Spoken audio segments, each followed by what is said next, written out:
hello everyone की खबर আপোনালোকৰ আশা কৰিছো সকলোৰে ভালে আৰু বহু কেইদিন কিছু অসুবিধাৰ কাৰণে ভিডিঅ' দিব পৰা নাছিলো আৰু হে ভাবিছো স্কুলৰ পৰা এটা ভিডিঅ' দিম এইজনী পিউ সাকচন ইমান মৰম লাগা আৰু আটাইবোৰ ৰেড ড্ৰেছ পিন্ধিছে ভাবিছে চাগে আজি স্কুল ড্ৰেছ নিপিন্ধি ৰেড ড্ৰেছ কিয় পিন্ধিছে কৈ আছে ৰব আজি মানে স্কুলত ৰেড ডে সেলিব্ৰেট কৰিম হে হতক ৰেড ড্ৰেছ পিন্ধিবলৈ দিয়া হৈছে মইহে বাস পিন্ধা নহলে আৰু এফালে ভিডিঅ' কৰা দেখা পাই কেনে দেখিছিনি কি ধুনীয়াকৈ পোজ দিছে আহি কেনে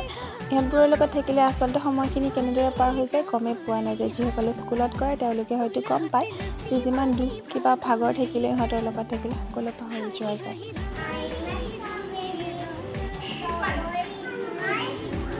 ভিডিঅ' ক্লিপখিনি দেখিলেই চাগে কি ধুনীয়াকৈ ক'লে ইহঁতবোৰে আৰু আটাইবোৰৰ দিয়া নহ'ল বাৰু যিহেতু এটা ভিডিঅ'ত মই দিব নোৱাৰোঁ আৰু এনেদৰে ফটো তোলা হ'ল ইহঁতবোৰৰ আৰু ধুনীয়া ফ্ৰেম বনাই দিছিলে ইয়াতো ফটো তোলা হ'ল আৰু তাৰপিছত যিহেতুকে পিউৰ বাৰ্থডে আছিল তো এনেদৰে চেলিব্ৰেট কৰা হ'ল অলপমান আৰু আজিলৈ ইমানেই আছিলে তো বাই বাই আকৌ লগ পাম অন্য এটি ভিডিঅ'ৰ সৈতে